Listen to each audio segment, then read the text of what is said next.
আমারে বলতো কি আম্মু এটা খাওয়াইবা, তোমার বোনকে খাওয়াইবা। কি খাওয়াবো, নিজেরাই খাই ফেলতাম খিদার যন্ত্রটাই। পরে বোনটা তো খুব কান্দাকাটি করতো। আপনার নাম হচ্ছে রিনা। রিনা, তারপরে আবার হইছে রুনা, রুনা। হইছে তারেক।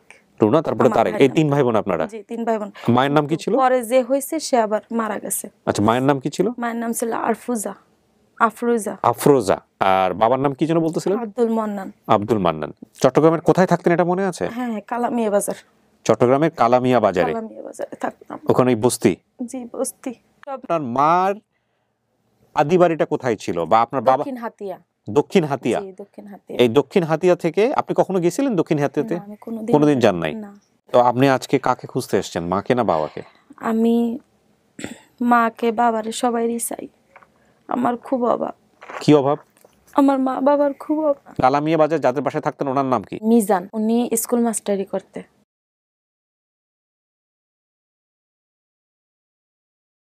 আসসালামু আলাইকুম প্রিয় দর্শক এবং শ্রোতা, বরাবরের মতোই দোয়া এবং শুভকামনা জানিয়ে শুরু করছি আপন ঠিকানার আরও একটি বেসিক ভিডিও।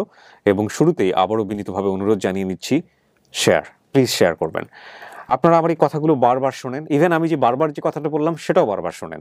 তো আসলে নতুন কিভাবে বললে এটা মনে দাগ কাটে আমি জানি না, এবং এই কথাগুলো বারবার ঘুরিয়ে ফিরিয়ে বিভিন্নভাবে বলার চেষ্টা করি। শেয়ারের জায়গাটা কিভাবে বললে, কিভাবে বোঝালে আপনাদের মনে দাগ কাটবে আমি জানি না, বাট এই জায়গাটায় যেভাবে রিকোয়েস্ট করলে আপনার কাজ হবে আমি সেভাবে রিকোয়েস্ট করতে রাজি আছি। আমি শুধু ওই আকুতিটা বোঝাতে চাই আপনাদেরকে, কারণ এটা একটা বিশাল দায়িত্ব, বিশাল একটা দায়িত্ব। এবং এই দায়িত্বের জায়গাটা যারা অনুভব করেন, যে আপনার সামনে দিয়ে একটা মানুষ ঘুরে বেড়াচ্ছে, আপনার নিজের একটা পরিবার আছে, আপনি দিন শেষে আপনার পরিচয় নিয়ে মানুষের সামনে দাঁড়াতে পারেন যে আপনার বাবা অমুক, আপনার মা অমুক, এবং যারা এখানে আসেন তারা সারাটা জীবন জুড়েই এইরকম পরিবার থাকার পরেও তাদের পরিচয় নিয়ে দাঁড়াতে পারেন না মানুষের সামনে। এবং এই পরিচয়হীন মানে রূঢ় বাস্তবতায় একটা মানুষের মানবিক বিকাশ এবং তার ভেতরের যে আড়ষ্টতা, এটা যদি চোখে দেখা যেত তাহলে আমার মনে হয় শেয়ারটা অনেক বেশি হতো। আমি শুধু এতটুকুই বলতে চাই। সো প্লিজ শেয়ার করবেন আপনারা। আমি আর কথা বাড়াবো না, শুরুতেই আমার সঙ্গে যিনি আছেন আজকে, আমি তার পুরো গল্পটা একটু জানতে চাই। কি নাম আপনার? আমার নাম রিনা। রিনাটা কি বাবা মায়ের দেয়া নাম? জি। আচ্ছা আচ্ছা, গল্পটা একটু বলেন তো কি হয়েছে। তার আগে একটু পরিবারের কথা বলবেন যদি মনে থাকে, আপনার বাবা মা ভাই বোন। সবই মনে আছে। হ্যাঁ, কি করতো, কেমন পরিবারে বড় হয়েছেন? আমি মানে বাবা মার কাছ থেকে হারানোর পরে কেমন পরিবার? না, বাবা মার কাছ থেকে হারানোর আগে নিজের বাবা মায়ের গল্পটা একটু শুনতে চাই। আমি আমার বাবারে দেখছি, আমার বাবা এক সময় মাছ বিক্রি করতো। আচ্ছা। আরেক সময় দেখছি আপনার গাড়ি চালাইতো, আরেক সময় দেখছি আপনার গ্যারেজ মিস্ত্রির কাজ করতো। মানে যখন যেটা পেতো আর কি, যখন যেটা পাইতো তখন। কিন্তু গাড়িটা আর গ্যারেজ মিস্ত্রির কাজটা বেশি করতো। আচ্ছা। তারপরে আর কি হঠাৎ করে একদিন আর কি আপনার সমস্যা হয়। আমার বাবা গাড়িটা আর কি, আমি একটা বস্তিতে থাকতাম আমরা, তাই আমার আব্বু গাড়িটা আর কি বস্তির আসে মানে 5 মিনিটের আর কি বাসা থেকে। ওই জায়গায় রেখে এসে আমার বলতেছে আম্মু আমি ঘুমাবো, তুমি যে গাড়ির উপরে যেয়ে বসো। কি গাড়ি চালাতো? রিক্সা। ও আচ্ছা, রিক্সার গ্যারেজেরই কাজ করতো আমার আব্বু। তা আমি যাইয়ে দেখি যে গাড়ি নাই, রিক্সাটা নাই। আচ্ছা। পরে তখন আমার বয়স খুব কম, আপনার হাফ প্যান্ট পরি তখন। তাই আমি আব্বুর এসে বলছি আব্বু গাড়ি তো নাই। আমার আব্বু কথা আমার গ্রাহ্য করে নাই। গ্রাহ্য না করার পরে আমার আব্বু ঘুমাইছে। ঘুমানোর পরে আমি মানে আবার এসে আমি বলছি আব্বু গাড়ি নাই, গাড়ি নেই। তারপর আমার আব্বু কয় কি চলো তো দেখি গাড়ি নাই। মানে পরে আর কি যাই আব্বু দেখে যে সত্যিও গাড়ি নাই, মানে রিক্সাটা নাই। পরে আমার আব্বু আর কি ভয়ে আতঙ্কিত, মানে আমার বাপের অবস্থা তখন মানে অনেক খারাপ হয়ে গেছে, পরের গাড়ি চালায়, কি হবে এখন, খুব মানে ভয় পেয়ে গেছে আমার আব্বু। পরে জানাজানি হয়ে গেছে, গ্যারেজ মিস্ত্রিটা মানে ধারেই ছিল, বেশি দূরে না। জানাজানি হওয়ার পরে মিস্ত্রিটা কেমন জানি জানতে পারছে, মানে যে মালিক সে জানতে পারছে। জানার পরে সে আসছে, আসার পরে আমার আব্বুরে ডাকতেছে। আমার আব্বু ঘরের থেকে ভয়তে বেরোয় না, বুঝছেন। পরে আমার আব্বু করছে কি দৌড় দিয়ে বাথরুমের ভিতরে ঢুকছে। এগুলো আপনি বুঝতেন? হ্যাঁ, আমার এই সমস্ত কথা মনে আছে। আপনি আমার বুঝেন আব্বু একটা বাবার কত বড় দৌড়াইয়া বাথরুমের উইকনেস এটা। ভিতরে ঢুকছে ভয়তে। আমি তখন ভয়তে কাঁপতেছি কাঁদতেছি আব্বুর জন্য। আমার আব্বু আমার অনেক ভালোবাসতো, অনেক ভালোবাসতো আমার আব্বু। তারপরে তারা ধরে ফেলছে আমার আব্বুরে। কারা এরা? ওই যে গ্যারেজ মিস্ত্রি? হ্যাঁ হ্যাঁ, সে মালিকরা ধরে ফেলছে। ধরে ফেলার পরে আমার আব্বুরে টানতে টানতে নিয়ে যায় ইস, আপনার সামনে এটা করছে? আমার সামনে দিয়ে টানতে টানতে নিয়ে যায় আমার আব্বু। প্লিজ এই জিনিসগুলো না করবেন না, এই জিনিসগুলো করবেন না। অনেক সময় মানুষ ডাকাত ধরলেও তার বাচ্চা কাচ্চা যদি থাকে ডাকাতের সামনে, ওইখানে তারপরে ওয়াইজ হওয়াটা উচিত। আমি সরি, আমি আপনাকে একটু ইন্টারাপ্ট করছি। আপনারা আমাদের যদি সুযোগ পান, আমি আমি আমি আপনার গল্প শুনবো। আমি যেহেতু বিষয়টা এসছে আমি একটু বলি। আপনারা যদি সুযোগ পান, সেকেন্ড ওয়ার্ল্ড ওয়ারের উপর একটা ছবি হয়েছিল, আমি যদি ভুল না বলে থাকি, দ্বিতীয় বিশ্বযুদ্ধের উপরে অথবা প্রথম বিশ্বযুদ্ধ, সেটা বড় কথা নয়, বাট এটা বিশ্বযুদ্ধের উপরই হয়েছিল। বাইসাইকেল টিপস, আপনারা পারলে এই ছবিটা একটু দেখে নিন, যে বাবা কি জিনিস এবং এত মিল এই ঘটনার সাথে। ওইখানেও সাইকেল চুরি নিয়ে একটা ঘটনা আছে, চোরকে ধরে ফেলে, তারপরে সে চোরকে মারতে যাবে, কিন্তু দেখা যায় সে তার বাচ্চা তার পাশে, তারপরে সবাই ওখান থেকে চলে যায়। ইটালিয়ান একটা মুভি, পারলে আপনারা এই ছবিটা দেখেন। এবং এই ছবির সাথে মিল রেখে আরেকটা ছবি পরবর্তীতে হয়েছিল, দ্য পার্সুট অফ হ্যাপিনেস। আমি এই কথাগুলো রেডিওতে অনেক বলেছি, এবং বিশেষ করে আমার রেডিও শ্রোতা যারা আছে তারা অনেক রিলেট করতে পারবে। সো প্লিজ, এরকম সিচুয়েশন যদি জীবনে কোনোদিন হয় যে না, একটা মানুষ ভুলও করে ফেলেছে কিন্তু তার সন্তান তার পাশে আছে, দয়া করে, বিশেষ করে যারা আমার এই ভিডিওটা দেখতেছেন, দয়া করে এই কাজটা করবেন না। হ্যাঁ, কারণ ওই সন্তানের কাছে সে কিন্তু বাবা, এবং সে বিশাল বড় কিছু, এটা মেনে নেওয়া যায় না। আমি আমার জীবন দশায় আমার বাবাকে একবার কাঁদতে দেখেছিলাম, আমার দাদি মারা যাওয়ার পরে। একবার মাত্র, জীবনে একবার। ওর প্রত্যেকটা সেকেন্ড আমার কাছে মনে আছে, এবং ওই সময়ের যে অনুভূতিটা আমার হয়েছিল, যে বাবা কেন কাঁদবে, বাবারা তো কাঁদে না। হ্যাঁ, তো এই যে বিষয়গুলো, এগুলো করবেন না প্লিজ। এগুলো আমি একদম বিনীতভাবে রিকোয়েস্ট করতে চাই আজকের এই অনুষ্ঠানের মাধ্যমে। সন্তান থাকা অবস্থায় বাবার যদি কোনো সময় মনে হয় যে কোনো অনেক বড় অপরাধী, ইশারা করেন ওকে, যে আমি তো তোমাকে ধরতে আসছি বা এরকম করবো, তোমার সন্তানের কাছে তুমি সাইড হয়ে যাও। এবং পুলিশও যদি ধরে, আমি পুলিশদেরকেও আমি রিকোয়েস্ট করবো, প্লিজ এই জায়গাটায় অনেক মানবিক হওয়াটা খুব জরুরি। নইলে ওই সন্তানের উপরে যে মানসিক যে বুলডোজারটা চলে যায়, এটা সারাটা জীবনও যে কিভাবে ক্যারি করে, আনথিঙ্কেবল। প্লিজ এটা করবেন না। হ্যাঁ, বলেন।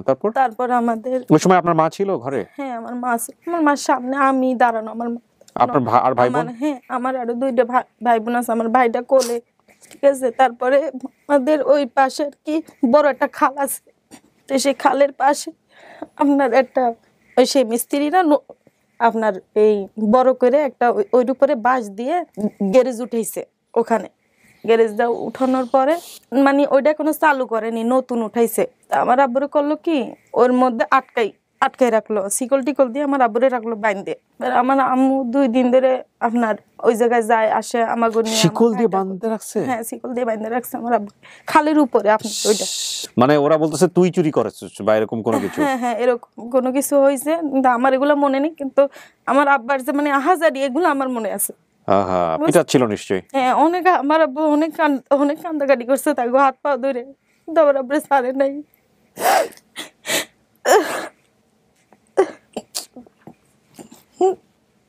সেই দৃশ্যগুলো মনে পড়লে আমার অবস্থা অনেক খারাপ হয়।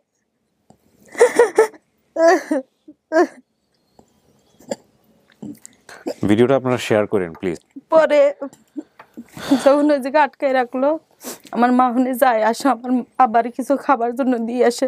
আমার আব্বু আমার মারে বলছে কি, যে তুমি এক কাজ করো, আমার জন্য একটা ওই যে বাংলা সাবান আছে না, চট্টগ্রাম দেশে আপনার বাংলা সাবান আছে। আমার মারে বলছে তুমি বাংলা সাবান আইনো আমার জন্য, কাপড় কাচার। হ্যাঁ হ্যাঁ, কাপড় কাচার। তা দেখি আমি এখান থেকে বেরোনোর কোনো একটা রাস্তা খুঁজতে পারি। পরে আমার মা নিয়ে দেওয়ার পরে আমার আব্বু ওখান থেকে কিভাবে যেন বুদ্ধি করে ওই যে পাশে যে খালের মধ্যে ঝাঁপ দেয়। আমার বাবা খালের মধ্যে ঝাঁপ দেওয়ার পরে আমার বাবার ওখান থেকে আর কি আমার বাপ হয়েছে উধায় যাওয়ার পরে আমার মা আর কি তখন অনেক কষ্টের মধ্যে পড়েছে। আমাকে 3টা ভাই বোন, তারপর আমার মা আবার গর্ভবতী আরেকজন হবে। তখন আমার মা আমার নিয়ে কি করবে। 3 দিন পরে আমার বোনটা হয়েছে, 3 দিন পরে। এগুলোর নাম মনে আছে আপনার, এই ভাই বোনদের নাম? হ্যাঁ, আমার ভাই বোনের নাম মনে আছে। আপনার নাম? আপনি কি সবার বড়? হ্যাঁ, আমি সবার বড়। আচ্ছা, আপনার নাম হচ্ছে রিনা। তারপরে আবার হইছে রুনা, হইছে তারেক। রুনা, তারপরে তারেক। এই 3 ভাই বোন আপনারা? জি, 3 ভাই বোন। মায়ের নাম কি ছিল? পরে যে হইছে সে আবার মারা গেছে। আচ্ছা, মায়ের নাম কি ছিল? মায়ের নাম ছিল আফরোজা। আর বাবার নাম কি যেন বলতেছিলেন?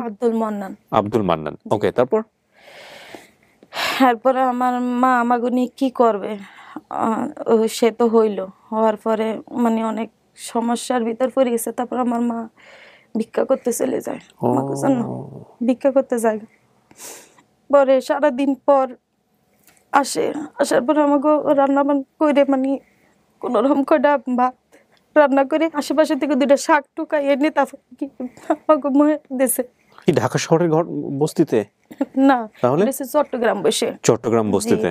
এরপরে আমার ওই বোনটার জন্য সারাদিন আমার মা থাকতো না, বোনটার যে নিয়ে যাবো, আমার মার শরীর তখন এত মানে অবস্থা খারাপ, মানে কেবল বোনটা হয়েছে, উনি যে রেস্ট নেবে সেই রেস্ট নেওয়ার তো ওনার সেই সুযোগটা নেই। পরে বোনটারে দিয়া আবার একটু মিষ্টি পানি গোলাই আমার মা আমাকে জন্য রেখে যেত ওই বোনটার জন্য। আমারে বলতো কি আম্মু এটা খাওয়াইবা, তোমার বোনে খাওয়াইবা। কি খাওয়াবো, নিজেরাই খাই ফেলতাম, কি তার যন্ত্রটাই। পরে বোনটা তো খুব কান্দাকাটি করতো। ও কি মারা গেছে? অনেক কান্দাকাটি করতো। পরে একটা মহিলা আসে আমার বোনটারি নেওয়ার জন্য, বোনটারি নেওয়ার জন্য যখন আসে আমার মা তারপর দিয়ে দেয় সে নিয়ে যান। এ সহ কি 3জন নাকি এ ছাড়া 3জন? না, পরে মানে যে হইছে, যে বোনটা হইছে হ্যাঁ ওনারে আর কি নেওয়ার জন্য এইটা আমি বড়লোক মহিলা আসে। যাকে দত্তক দেওয়া হয়েছে তাকে সহ 4জন। এর নাম কি ছিল? দত্তক যে সেটার নাম আমার মনে নেই। এই দত্তক দেওয়া মেয়েটা মারা গেছে? হ্যাঁ, সেটা মারা গেছে। ওদের কাছে যাওয়ার পরে মারা যায়? হ্যাঁ। ও, এরপর আর কি আমার মা 2-3 দিন পরে মনে হয় দেখতে গেছে আমার বোনটারে। আমার মা কোনো টাকা পয়সা কিচ্ছু নেয়নি, শুধু বলছে আমার মেয়েটার আপনি ভালো রাখবেন, একটু কি হবে, আর কিচ্ছু হবে না। পরে আর কি মা দেখতে গেছে, দেখতে গেলে মারে দেখতে দে না, বলে যে আপনি যান গা। মার মুখের উপরে দরজাটা আটকাই দিছে। মা তখন এসে বালিশ বুকের মধ্যে দিয়ে খুব কান্দাকাটি করছে। এগুলো আপনার সব মনে আছে? সব মনে আছে, অনেক কান্দাকাটি করছে। ঘর ভাড়া দিতে পারে না, কি করবে। আপনার কাঁদতে ইচ্ছেগুলো আপনি কাঁদেন, হ্যাঁ, আপনার কান্না আটকাতে হবে না, আপনি মন খুলে আমার সঙ্গে গল্প করেন। আপনি এরপরে হারালেন কিভাবে, এটা এই গল্পটাতে একটু আসেন তো। আমার মা তারপর আমার এক জায়গায় বাসায় বাড়িতে দেয়, আশেপাশে, বেশি দূর না। এই চট্টগ্রামে? জি, চট্টগ্রামে বাসা বাড়িতে দেয়। চট্টগ্রামের কোথায় থাকতেন এটা মনে আছে? হ্যাঁ, কালামিয়া বাজার। চট্টগ্রামের কালামিয়া বাজারে? কালামিয়া বাজারে থাকতাম। ওখানে বস্তি? জি, বস্তি। যখন মা মানে আশেপাশেই একটা বড়লোক বাড়িতে তারাও ভাড়া থাকে, সেই জায়গায় আমারে কাজে দেয় আমার মা। কাজে দিলে আমি এই বাড়িটা কি চিনতে পারবেন এখন? হ্যাঁ, চিনতে পারি। আমি গেছিলাম খোঁজ করতে, পাইনি। ওই জায়গায় না আপনার গেছে এই কোরবানি ঈদের তারির আগে আর কি আমি গেছিলাম আমার স্বামীরে নিয়ে খুঁজতে। গিয়ে কি বলছিলেন? কিন্তু কোনো পাই, এরকম একটা মহিলা। হ্যাঁ, তারা আমার চিনতেও পারছে, তারা আমার চিনছে। চিনার পরে আমি ওই বাসা থেকে আপনি হারাইছেন? না, ওই বাসা থেকে হারাইনি। আপনার হারানোর ঘটনাটা একটু শুনি। হ্যাঁ, বলেন তো কি হয়েছে। ওখানে আর কি আমার যখন কাজে দিয়েছে আমি তো ওই জায়গায় মানে আসি। তারপরে ওই জায়গার যে মালিক, ওই মালিকের যে একটা বড় বোন আছে, উনি এসে আর কি আমারে পছন্দ করে ওনাগো বাসায় আবার নিয়ে যায়। নিয়ে যাওয়ার পরে ওনাগো বাসায়ও আমি দীর্ঘদিন কাজ করি। কাজ করার পর সেখান থেকে আবার ওনার মেয়ের আবার বিয়ে হয়। ওনারা আপনার ওনার অনেকজন ছেলে মেয়ে, আপনার 7 জন ছেলে 2টা মেয়ে, তার ভিতরে একটা মেয়ের বিয়ে হয়, বড়জনেরও বিয়ে হয়েছে মেয়ে। তাই ওনার বিয়ে হয় আবার রাঙ্গামাটি বিয়ে হলে ওই আফু আবার আমাদের সাথে করে ওনার সাথে আর কি নিয়ে যায়, রাঙ্গামাটি নিয়ে যায়। রাঙ্গামাটি আমি 2 বছর ছিলাম, আমার মনে আছে। ওনারা বলতো 2 বছর হয়েছে।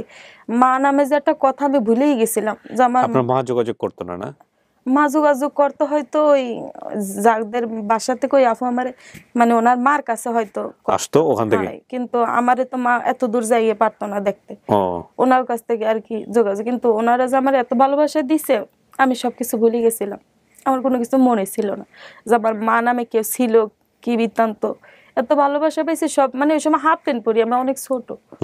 এরপরে 2 বছর পরে ওনারা আমার আর কি আনছে, আনার পরে আমার বলছে যে এই তোর মার কথা কি তোর মনে পড়ে না, একটু যাবি না তোর মার কাছে? তখন আমি বলছি যে হ্যাঁ আমি যাব, আমার মার কাছে আমি যাব।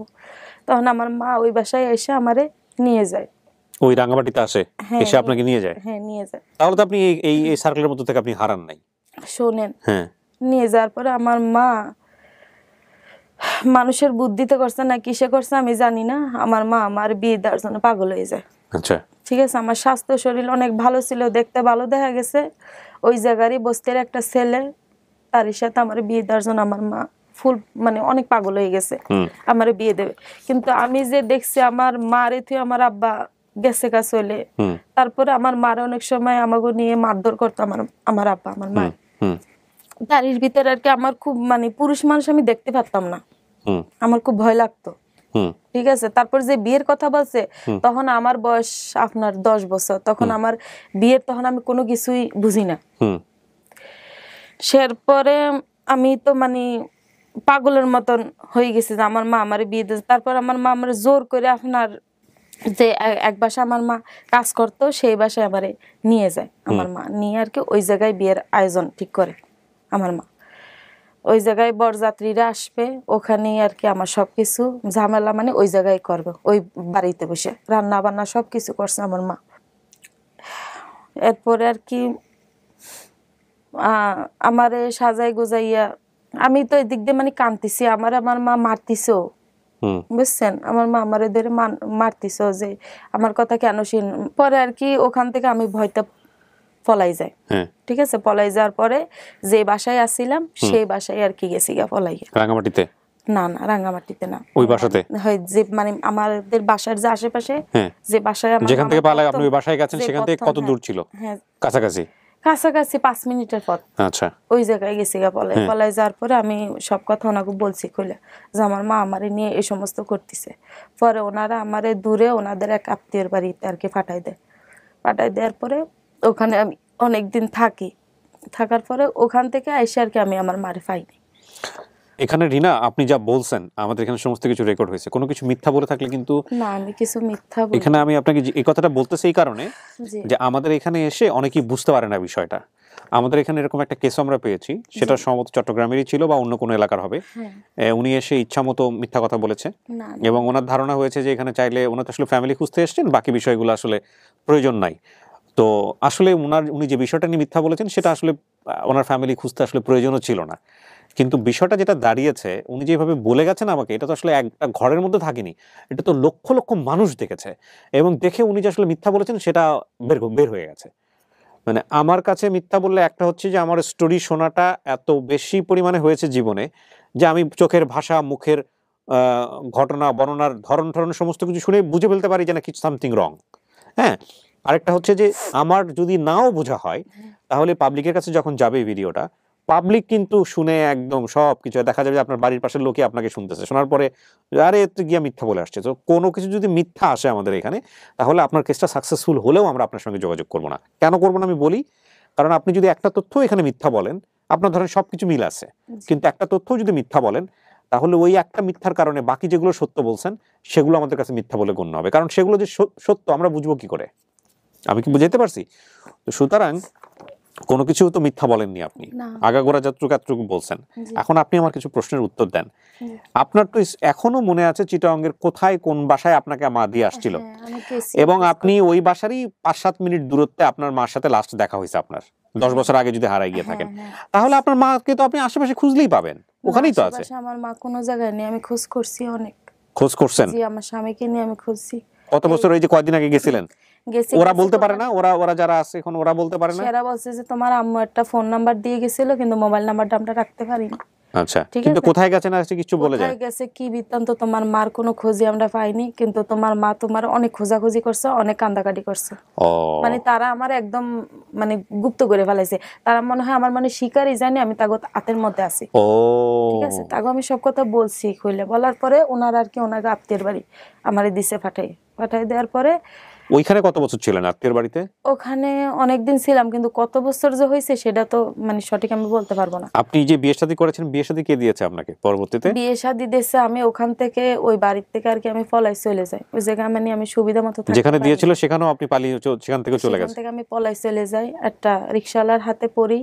রিকশাওয়ালার হাতে পড়ার পর আর কি মানে 3-4 বদল আমার হয়েছে। হাত বদল হয়েছে। জি, হাত বদল আচ্ছা, হয়েছে। এগুলো বিষয় দরকার নাই। আপনি যাকে বিয়ে করেছেন জি। সে তো আজকে আসেনি এখানে। না, আসেনি। সে কি আপনার এই গল্পগুলো সমস্ত কিছু জানে? হ্যাঁ, সবকিছু জানে। জেনে শুনে সে মত দিয়েছে এখানে আসার জন্য? জি। ওকে। সে পেশায় কি করছে? সেও গার্মেন্টসে চাকরি। গার্মেন্টস চাকরি। আপনিও গার্মেন্টস চাকরি করেন? জি, আমি গার্মেন্টসে ছেলে মেয়ে কয়জন আপনার? আমার ছেলে মেয়ে 2 জন। 2 জন। মাশাআল্লাহ। এখন কথা হচ্ছে যে আপনার তো একটা খুব সুন্দর একটা হিডেন ক্লু আছে। আপনার মা এবং ভাইয়ের হাতের একটা হ্যাঁ, একটা আপনি আমার মার হাতে আর আমার ভাইয়ের উনি যেটা বলেছেন সেটা আমরা এখন প্রচার করছি না। এটা একটা হিডেন ক্লু। ওনার মা এবং ভাই যদি কেউ দাবি করেন তাহলে ওটা দেখলেই আমরা বুঝে ফেলতে পারবো যে হিডেন ক্লুটা আর আপনি আমার বলেছেন। মারে দেখলে আমি চিনবো। এখন আপনার চিটাগাংয়ে তো আপনার মা আর নাই। ওটা তো আপনাদের বাড়ি না। না, কোথা থেকে আসছিলেন আপনারা চট্টগ্রামে? এটা কি মনে আছে চট্টগ্রামে আসছিলেন কিভাবে, নাকি ছোটবেলা থেকে আপনি চট্টগ্রামেই ছিলেন? না, ছোটবেলা থেকে আমি চট্টগ্রাম ছিলাম, কিন্তু আপনার এটা কলসি ডিগ্রি পার বলে, ওখান থেকে আর কি আমার বিয়ে শাদী হয়েছে। তখনই আর কি আমার স্বামী আমার বাড়িতে নিয়ে আসে। কোন বাড়ি? আমার স্বামীর বাড়িতে, আমার স্বামীর বাড়িতে আপনার এই খুলনা বাগেরহাট। কলসি দিঘির পাড়, এটাও কি চট্টগ্রামে? জি, এটাও উনিও চট্টগ্রামেই থাকতো? জি। আচ্ছা, আমার শ্বশুর এইটা আমার দরকার নেই। আমার দরকার হচ্ছে যে আপনার মার আদি বাড়িটা কোথায় ছিল, বা আপনার বাবা? দক্ষিণ হাতিয়া। দক্ষিণ হাতিয়া। জি, দক্ষিণ হাতিয়া। এই দক্ষিণ হাতিয়া থেকে আপনি কখনো গেছিলেন দক্ষিণ হাতিয়াতে? না, আমি কোনোদিন যান নাই? না। এখন এই শুধু দক্ষিণ হাতিয়া, হাতিয়া দিয়ে হাতিয়া এলাকায় দক্ষিণ হাতিয়া বলে আপনার বাবার নাম বলে আপনার মায়ের নাম বলে চেনা সম্ভব? এবং তার আদৌ সেখানে আছে কিনা সেটাও তো একটা কথা। আপনার মা যেহেতু, এমনও হতে পারে আপনার মা চট্টগ্রামই আছে। আপনারা কয় ভাই বোন বলছিলেন আপনি? 3 ভাই বোন। আপনি, আপনার পরে? আমার পরে হচ্ছে বোন, তারপরে হচ্ছে ভাই। ভাই। জি। ভাই আপনার চেয়ে বয়সে কতটুকু ছোট? ভাই, আমার বোন আমার মানে আমরা ফিডে। আপনার ভাইকেও কি কাজে দিয়েছে, বোনকেও কি কাজে দিয়েছে? আমার বোনকে দিয়েছে কাজে। ভাই কোথায় ছিল? ভাই আমার মার কাছেই ছিল। ভাইয়ের নাম কিছু বলতেছিলেন? ভাইয়ের নাম তারেক। আপনি লাস্ট টাইম যখন যান তখন কি ভাইয়ের সাথে দেখা হয়েছিল? ভাই সবসময় আমার মার কোলে কোলে থাকতো। ওই যে আপনাকে বিয়ের আয়োজন করতেছিল তখন ভাই কোলে কোলে? না, তখন হাঁটতে পারে আমার ভাই। হাঁটতে পারে? তারপরও কোলে নিত আমার মা। আচ্ছা, কোলে নিত, তার মানে ওইরকম বয়স। আর আপনার বোনটা? আমার বোনটা আপনার 7 বছর বয়স হবে। আমার 7 বছর। তো ওই বোনটাকে কাজে রেখে? আমার তখন 10 বছর বয়স হবে। হ্যাঁ, বোনটারও কাজে দেয়। ওই আমি যে প্রথম যে বাসায় ছিলাম ও বাসায় দেয় আমার বোনটা। তো আপনি আজকে কাকে খুঁজতে এসেছেন, মাকে না বাবাকে? আমি মাকে বাবারে সবাইরই চাই। আমার খুব অভাব। কি অভাব? আমার মা বাবার খুব অভাব। এই মা বাবার জন্য আমার অনেক কথা শুনতে হয়। ঠিক আছে, আমরা ওই প্রসঙ্গে নাই বা গেলাম। এই কষ্টের জায়গাটুকু আমি বুঝি, যেটা অনুষ্ঠানের শুরুতে আমি বলে নিচ্ছিলাম আপনাদেরকে। দর্শক, আপনি যে লিখে নিয়ে আসছেন জি। তা তো মোটামুটি আপনি সব বলেই ফেলছেন। আমি তারপরেও দেখি একটু বলি। আমার নাম রিনা আক্তার, পিতার নাম মোহাম্মদ আব্দুল মান্নান, মাতা মোসাম্মদ আফরোজা বেগম। আমরা 3 ভাই বোন, 2 বোন 1 ভাই। আমার ভাই বোনদের মধ্যে আমি বড়, তারপরে মেঝো বোন, তারপরে ছোট ভাই। আমার পরিবার সহ আমরা চট্টগ্রামে থাকতাম। তখন আমার বয়স 6 বছর। আমার বাবা অন্য আচ্ছা, আরেকটা এখানে ক্লু আছে ওর বাবা সম্পর্কে, যেটা আমি এখন বলতে চাই না। যদি আমি পাই ওটাও আমি হিডেন ক্লু হিসেবে নিচ্ছি। যদি ওনার বাবা সামনে আসেন তখন আমি জিজ্ঞেস করব। আর আপনি বাকি যে বিস্তারিত হারিয়ে যাওয়ার বর্ণনা দিয়েছেন সেখানে সমস্ত কিছু আছে। এবং ওনাদের গ্রামের বাড়ি ছিল দক্ষিণ হাতিয়া। দক্ষিণ হাতিয়া। আর মা আপনি সবসময় বলতো দক্ষিণ হাতিয়া। আপনি যে এলাকায় প্রথম আপনার মা ওনাদেরকে এই যে বিল্ডিং এ কাজে দিল, ওই এলাকায় চট্টগ্রামের কোথায়, কি নাম বললেন? কালামিয়া বাজার। চট্টগ্রামের কালামিয়া বাজার। এই কালামিয়া বাজারে যে বাসায় আপনাকে দিয়েছিল কাজে, জি। ওনাদের ওখানে গিয়ে আপনি খোঁজ করেছেন কিন্তু কোনো তথ্য পান নাই। লাস্ট টাইম আপনার মার সঙ্গে যেখানে দেখা হয়েছিল সেই জায়গাটার নাম কি? সেই ওই আমার কালামিয়া বাজারই? জি, কালামিয়া বাজার আমাদের বাসার আশেপাশেই আর কি। এখানে আপনার বাবা ছিলেন নাকি বাবা যে হারিয়ে ওই যে গেছেন তারপরে? ওই যে ওখান থেকে কিন্তু আমি যখন আপনার এই ওই রাঙ্গামাটি আসিলাম তখন আমার আব্বা একবার আসছিল, এসে দেখা করে গেছে? আমার মার সাথে দেখা করে গেছে। আপনার মার সাথে আসছিল? আমার মার সাথে আর কি দেখা করে গেছে। আবার আমি কোন জায়গায় আছি না না না, ওটা আপনার মার সাথে দেখা করে গেছে, আপনি মায়ের কাছ থেকে শুনছেন? জি। তাহলে আপনার বাবা কোথায় ছিলেন এর পরে এটা আপনি জানেন না, আপনার মায়ের কাছ থেকে শোনা হয়নি? না, উনি চট্টগ্রাম কোন জায়গায় ছিল কি বৃত্তান্ত শুনিনি, কিন্তু বাবা আসছে, আমার কথা বলছে অনেক, এগুলা শুনছি। তারপরে যে গেছে বাবার। দক্ষিণ হাতিয়া হচ্ছে ওনার বাবার বাড়ি নাকি মায়ের বাড়ি? মায়ের বাড়ি বাবার বাড়ি একই জায়গায়। মামা নানা এদের কারো নাম মনে আছে? না, আমার এদের কারণ আমি দেখেছেন জীবনে কোনোদিন? একটা চাচার নাম, হ্যাঁ একটা চাচা আসতো, চাচাটার নাম সুমন, এরকম একটা মনে পড়ে, কিন্তু আমি শিওর না। দক্ষিণ হাতিয়াতে? উনি দক্ষিণ হাতিয়া থেকে আসতো? ওই জায়গায় ছিল। ও চিটাগাংই থাকতো? চিটাগাংয়ে থাকতো। প্রিয় দর্শক এবং শ্রোতা, অনেকগুলো ক্লুজ আছে, অনেক হৃদয় কাঁপানো একটা ভিডিও এটা। ক্লুজ থাকার পরেও যে এটা সাকসেসফুল করা যাবে সেটা বলাটা খুব ডিফিকাল্ট। আমি জানি না, বিশেষ করে এই কালামপুরের কথা বললেন না আপনি, কালামিয়া বাজার। কালামিয়া বাজার, এই কালামিয়া বাজার যাদের বাসায় থাকতেন ওনার নাম কি? বিল্ডিং মালিকের নাম কি? ওইসে আপনার মিজান। মিজান। উনিও ভাড়া থাকতো ওই জায়গায়। লাস্ট টাইম গেছিলেন ওখানেই পাইছেন ওনাকে? হ্যাঁ, ওনার ওই জায়গায় পাইছি। কালামিয়া বাজারের মিজান, ওনার পেশা কি? উনি স্কুল মাস্টারি করতে। কোন স্কুলের সেটা আমি নাম জানেন না? না। এখানে আপনারা চাইলে ওনার কাছ থেকেও যদি জিজ্ঞেস করে সহযোগিতা নিতে পারেন তাহলেও ভালো হয়।